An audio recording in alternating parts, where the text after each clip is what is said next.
오늘 이 말씀은 저는 PPT 화면을 보면서 이렇게 말씀을 좀 나눠보겠습니다. 이 민족이 복음화가 될 수 있었던 것은 복음을 들고 왔던 선교사님들이 있었기 때문에 가능한 이야기였습니다. 자, 여러분 특별히 우리나라는 장로교 교회가 참 많습니다. 여러분 아시다시피 미국 선교사들이 우리나라에 대거 올 때 침례교 선교사님이 늦게 오신 바람에 장로교가 많은 거예요. 여러분 좀 아쉽죠? 저도 아쉬워요. 사실 저는 이 교단의 중요한 부분을 얘기하고 싶은 마음은 없고요. 이분들이 교단 색깔을 띠고 온 것은 아니라 하나님의 복음 들고 오셨습니다. 그것이 중요한 목적입니다. 여러분 언더우드는 장로교를 대표한 선교사, 아펜젤러는 감리교를 대표하는 선교사. 여러분 이분들은 다른 날, 여러분 일본에 다르게 도착했어요. 같은 교단도 아니에요. 근데 이 둘이 같은 배를 타고 조선에 같이 들어와요. 85년 1월에 언더우드가 왔고 아펜젤러는 2월에 왔습니다. 이분들이 인천 제물포항에 도착한 날이 85년 4월 5일이에요. 자, 여러분 언더우드 선교사님은 도착하자마자 바로 서울로 올라와서 여러분 사역을 감당하시는데, 언더우드 선교사님은 제일 먼저 하셨던 사역이 고아원 사역이었습니다. 여러분 이 고아원이 예수교 학당이 됐고 경신 학당이 되고 이게 지금 연세대학교가 되는 거예요. 뿌리가 그렇습니다. 뿌리가. 자, 이 선교사님이 여러분 이렇게 세웠던 이 고아원 경신 학당이 되는데, 이 고아원에 한 아이가 와요. 이 아이가 열심히 선교사의 도움을 받고 공부를 합니다. 이 아이가, 이 고아원 출신 아이가 우리나라의 최초의 박사학위를 받아요. 김규식이란 박사님이 언더우드 고아원 출신이었어요. 여러분 이 고아원에 16살 난 소년이 와서 또 정말 많은 영향을 끼친 한 인물이 됐어요. 그분이 도산 안창호라는 분이에요. 다 이 고아원, 이 학교 출신들이라는 것이죠. 자, 그리고 언더우드 선교사님이 서울에 와서 세운 교회가 세문안교회, 지금 세문안교회라고 부르는데 원래 이름은 정동교회예요. 정동교회. 자, 여러분 언더우드 선교사를 통하여 장로교 교회가 우리나라에 참 많이 세워집니다. 아까 이런 감리교를 대표한 선교사 이름이 뭐라고 그랬죠? 아펜젤러. 아펜젤러 선교사님과 함께 파송받고 오셨던 스크랜튼이라는 선교사가 있었어요. 자, 이 스크랜튼은 윌리엄 스크랜튼, 목사이면서 의사였습니다. 요 가족이 이화 학당을 세우는 거예요. 그리고 이 가족을 통해서 실제로 이화 여대도 세워지는 거예요. 여러분 아펜젤러는 배제라는 학교를 세웠어요. 자, 여러분 그리고 요게 이제 이화 학당의 초기 모습이에요. 너무 귀엽죠? 여러분 우린 그런 말 하면 안 돼요. 이분들 살아계시면 거의 150세 이 정도. 150세는 아니고 한 130, 40세. 여러분 이화 학당이 이렇게 돼서 지금 이화 여대 안에는 요 모습 그대로 복원해놨어요. 그리고 이화 여대는 이것을 박물관으로 현재 쓰고 있습니다. 아펜젤러 선교사님이 사실 인천 제물포항에 언더우드와 함께 도착했는데, 언더우드는 바로 서울로 올라가지만 이분들은 추방을 당합니다. 왜냐하면 언더우드는 사실 약혼자가 있었는데 조선의 선교사로 간다고 해서 파혼을 당하고 혼자 오셨고, 아펜젤러는 결혼하고 부인 뱃속에 아이가 있었어요. 임신 초기였거든요. 잘 적응이 어려웠고 또 우스갯소리로 이렇게도 우리가 표현합니다. 아직 우리 한국엔, 조선 땅엔 여자 서양 귀신이 올 수 없는 시대. 그래서 이분들은 바로 추방을 당하고 일본 갔다가 다시 들어와요. 자, 인천 제물포항에 여러분 추방당해서 다시 오는 것이 6월이에요. 6월 20일. 그리고 40일 동안 인천에 머물렀다가 서울로 올라와서 정동제일감리교회를 세워요. 여러분 보세요. 요 인천에 40일 있었을 동안의 그 기간 때문에 일어난 역사가 일어나요. 여러분 정동제일교회를 먼저 보여드릴게요. 여러분 목요일날 신청하신 분은 여기 가는 거예요. 그 화요일, 목요일 다 투어 안내하는 스텝이 저희 스텝이에요. 여러분 10명 선착순이에요. 여러분 이렇게 현재 모습입니다. 배제학당 예, 요거 박물관으로 지금 현재 쓰고 있어요. 고스란히 남아 있습니다. 자, 여러분 현재 모습이고요. 자, 그런데 이 서울에 와서 이런 사역을 감당했다는 것인데 이분이 40일 동안 인천에 머물다 보니까 주일이 걸려요. 주일이. 그래서 숙소에서 예배를 드립니다. 그 예배의 형태가 제물포교회라고 불렀고 지금은 현재 내리교회라고 불러요. 자, 이 내리교회를 이제 2대 목회자로 오셨던 존스라는 선교사님이 실질적으로 이 교회를 설립하시는 분이 되어지는데, 자, 요 선교사님의 역량입니다. 인천에 학교가 하나 세워지는데 이게 한국의 최초의 초등학교예요. 김말람 박사를 배출한 영화라는 초등학교가 여기서 나오는 거예요. 예. 여러분 이 학교 출신 또 이 교회 출신들이 유명하신 분들이 많이 나오더라고요. 예. 방금 말씀드렸던 김말람 박사. 자, 또 있어요. 이 교회에서 제일 먼저 감리교에서 목사 안수를 받는 분이 나와요. 근데 여러분 보세요. 김기범 뭐라고 적혀 있어요? 집사, 목사. 이 집사면 집사하고 목사면 목사지? 옛날에 이런 직책이 있었습니다. 그러니까 이 감리교는 정식의 신학교를 세워서 그 훈련을 통하여 목사 안수를 준 것이 아니라 이때는 약간의 소정의 교육을 통해서 집사, 목사직을 준 거예요. 이를테면 장례식 정도는 이 집사 목사님이 예식을 거행할 수 있는 겁니다. 자, 김기범이란 분이 이 교회 출신이라는 거고요. 자, 그리고 이 교회 출신이 제일 먼저 회에 여러분 이민을 가는 이 역사가 이 교회에서 일어나더라고요. 자, 무슨 얘기냐면 미국에서 이런 제안을 했답니다. 우리 하와이에 노동력이 부족합니다. 우리 조선 민족이 하와이 와서 노동하면 정당한 대가를 줄 테니 노동 이민자를 보내달라고. 근데 여러분 1900 초반만 해도요, 우리 한국 사람이 외국에 가서 산다는 것은 거의 죽는 거랑 마찬가지로 여겨요. 그래서 이민 갈 생각을 할 수 없습니다. 근데 이 교회 존스라는 선교사님이 자기 교인을 설득해서 제일 먼저 50명을 이민 보내준 거예요. 이것이 시작점이 돼서 약 7천여 명이 하와이로 이민을 갑니다. 여러분 실제로 거기서 노동하면서 정당한 대가를 받으니까 이분들은 몇십 년 뒤에 보면 잘 사는 거예요.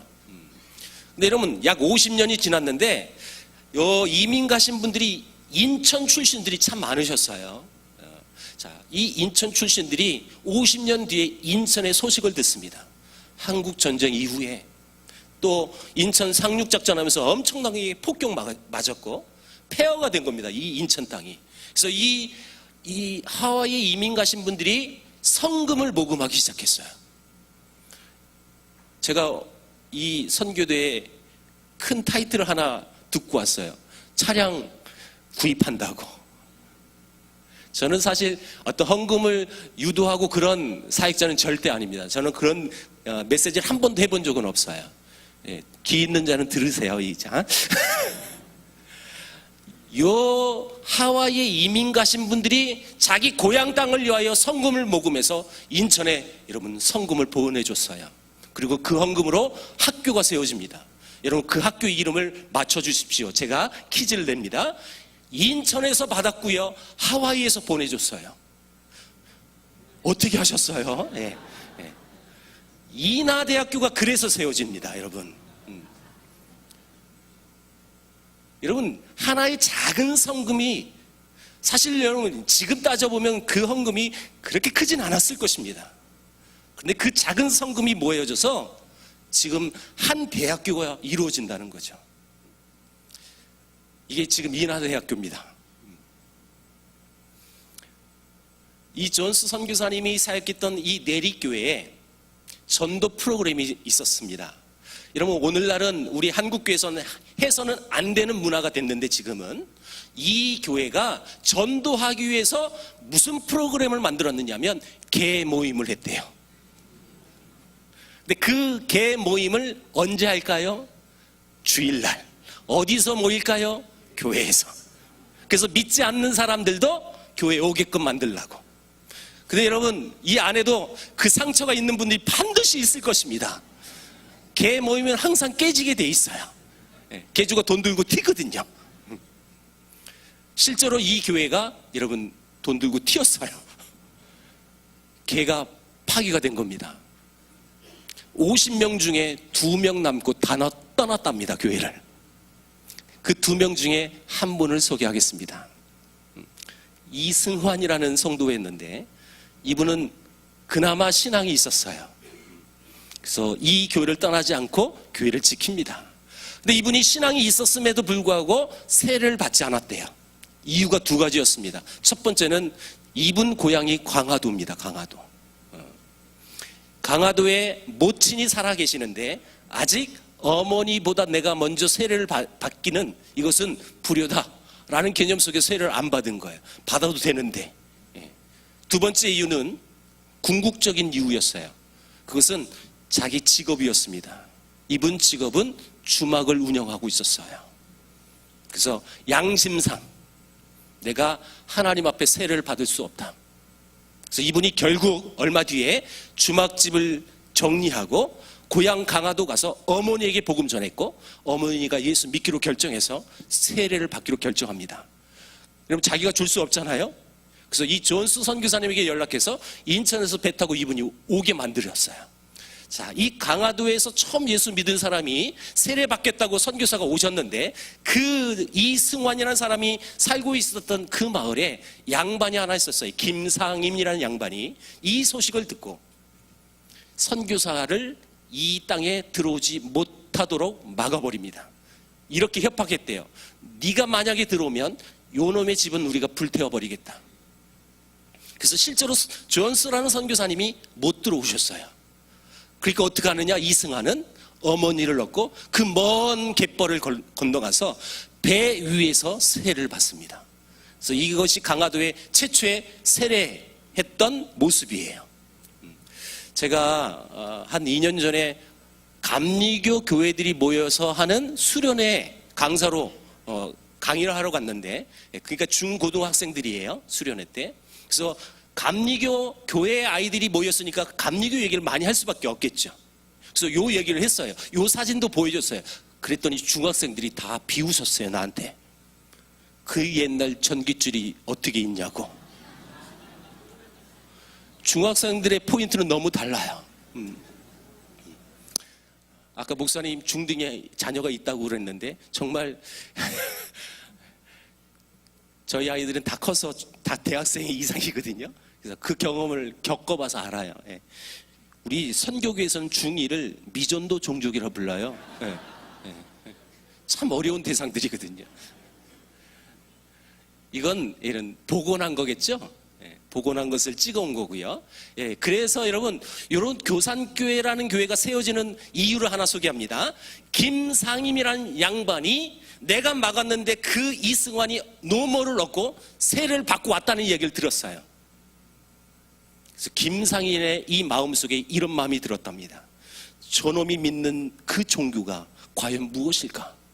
내가 그렇게 협박했는데 그 종교의 힘이 뭐길래 그 먼 길을 어머니를 얻고 가서 세례를 받았을까? 이런 마음을 갖게 된 거예요. 여러분, 이런 분들은 예수 믿기 딱 좋게 돼 있습니다. 김상임이 여러분 예수 믿기로 결정합니다.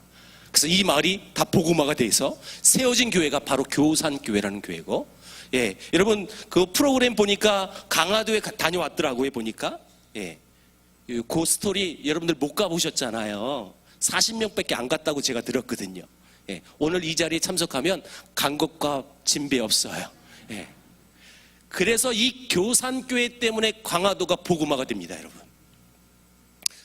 이 교산교회 옆 마을에 홍의라는 마을이 하나 있었어요. 이 홍의 마을에 훈장 박능이라는 사람이 예수 믿었습니다. 그리고 자기 서당에서 예배를 드린 거예요. 근데 이 박능이는 성경을 보는데 하나님을 믿으면 우리가 하나님의 자녀인데, 하나님의 자녀라면 우리 문화는 돌림자를 쓰거든요. 우리 조선의 문화는. 근데 우리가 하나님의 자녀라면 실제로 우리 돌림자를 써야지 하면서 여러분 그런 문화를 접한 거예요. 그래서 요 강화도에는요 모든 돌림자가 한일자를 쓴 거예요. 한일자. 할아버지도 일자가 들어가고 아버지도 일자, 손자도 일자. 예수 믿으면 그 집안은 다 일자가 됩니다. 그리고 나머지 이름은 어떻게 되느냐? 신, 애, 능, 은, 배. 요 말은요, 요 단어를 써서 여러분 제비 뽑은 거예요. 그래서 이 방능이라는 분은 본명 몰라요. 이분 능자를 뽑은 거예요. 그래서 방능일이 된 거예요. 여러분, 우리는 이해는 하지만 믿지 않는 사람들은 이 모습 보면서 얼마나 비웃는지 몰라요. 왜? 할아버지 손자하고 돌림자가 같으니까. 세상 문화, 또 특별히 유교 문화는요, 이런 집안을 콩가루 집안이라고 부르거든요. 그렇게 어려움을 많이 당했답니다. 자, 그래서 세워진 교회가 홍의교회라는 교회가 만들어진 거예요. 지금 현재 사진입니다. 자, 이 홍의교회 성도님이 종순이라는 분이었어요. 이분 순자 뽑은 거죠? 본명 몰라요? 네. 이 종순일은 부자였습니다. 이 인근에 이분에게 빚을 지지 않는 사람이 없을 만큼 부자였답니다. 근데 이 종순일이 여러분 성경을 읽었는데 마태복음 18장, 우리가 일명 이렇게 말합니다. 1만 달란트 빚진 자 탕감받는 비유. 1만 달란트 탕감받은 사람. 여러분, 이 1만 달란트라는 이 금액은 상징적인 금액이에요. 이건 개인이 채무를 이행할 수 없는 금액을 말하는 겁니다. 도저히 탕감받을 수 없는 존재인데 받았어요. 자, 그것이 예수님으로부터 은혜 받은 그런 은혜의 깊이를 얘기하는 건데, 근데 이 1만 달란트 탕감받은 자가 여러분 탕감 받자마자 나가서 누굴 만납니까? 100데나리온 자기 빚진 자 만나서 너 왜 안 갚아서 때리죠? 요 사실을 보고해서 야, 그놈 잡아. 요 비유를 예수님이 말씀하신 내용이에요. 이 말씀을 읽었던 종순일은 이렇게 고백했어요. 오늘 이 말씀에 나오는 악한 종이 바로 납니다. 내가 주님의 은혜로 제사함을 받은 것이 1만 달란트 빚 탕감 받은 것보다 더 크거든. 내가 여러분에게 돈을 빌려주려고 그 돈을 빌려주고 이자를 받았고 그걸로 내가 잘 먹고 잘 살았다. 이 마음을 가져서 이분은 이렇게 실행합니다. 자기에게 빚진 사람들을 다 교회로 불렀어요. 그리고 그들 앞에 빚 문서를 다 불태웁니다. 여러분, 한번 여러분들이 빚진 자라고 여러분 가상해서 생각해 보세요. 내가 지금 빚졌는데 저 사람이 내 눈앞에서 빚 문서를 다 불태운 거예요. 내 마음이 어땠을까요? 좋았겠죠? 실제로 다 좋아합니다. 그리고 그분들은 어떻게 됐을까요? 다 이 교회에 출석합니다. 그리고 이분이 또 하나의 본문을 읽었는데 그 본문이 오늘 본문이에요. 방금 우리 목사님이 읽어주었던 마태복음 5장에서 이 말씀, 잃어버린 양에게로 가라. 여러분, 근데 이 말씀의 핵심 중에 하나가 뭐냐면 거저 받았으니 거저 주어라. 아무것도 가져가지 마라. 왜? 너에게 준 것은 거저 주었으니까. 그래서 어떤 대가를, 어떤 보상을 받지 말고 아무것도 가져가지 말고 거저 주어라. 여러분, 이 말씀을 들었던 이 종순이라는 부자는 이 말씀을 깨닫고 이렇게 또 실행합니다. 자기 재산을 다 나눕니다. 부자라고 그랬습니다, 여러분. 이 부자가 다 나누고 그 재산을 다 흩은 다음에 실제로 아내와 함께 개나리 보침 하나 들고 강화도 일대를 다 전도 여행을 다니셨어요. 그래서 여러분, 강화도가 그때부터 복음화가 확장이 되는 거예요. 그러면서 강화도에만 복음을 전하지 않더라고요. 그 옆에 주변 섬, 성모도, 주문도, 옹진 등 이 섬들을 다 다니면서 복음을 전하셨어요. 여러분, 그 교산교회가 감리교 선교사님 통해서 이렇게 복음이 전해지다 보니까 강화도는 자동적으로 감리교회가 세워집니다. 여러분, 강화도 옆에도 거의 다 감리교입니다. 여러분, 침례교가 아니라서 기분 나쁜 건 아니죠? 네. 섬이라는 특징이 하나 있어요. 백령도라는 섬은요, 다 장로교입니다. 그리고 여러분, 이번 주 금요일 문중경 전도사님 통해서 여러분, 그 증도라는 섬이 복음화가 되었는데 그 증도가 우리나라에서 복음화율이 가장 높은 곳이에요. 90%. 백령도는 옛날에 80%, 강화도는 약 40%. 근데 여러분, 이 섬의 특징이 있어요. 그 섬에 처음 복음 전한 그 교단이 어디냐에 따라서 그 섬의 교회가 달라지게 돼 있어요. 복음을 전한 첫 교단의 그 교회가 거의 다 주를 이루게 돼 있어요. 그래서 문중경 전도사님은 성결교를 통해서 복음을 받았기 때문에 증도는 거의 다 성결교고요. 그리고 백령도는 장로교고요. 지금 말하는 이 강화도는 다 거의 다예요. 한 교회가 장로교가 있거든요. 그래서 거의 다 여기는 감리교가 되는 겁니다. 평생 가난한 전도자의 삶을 살면서 말씀 그대로 삶을 영위하셨어요.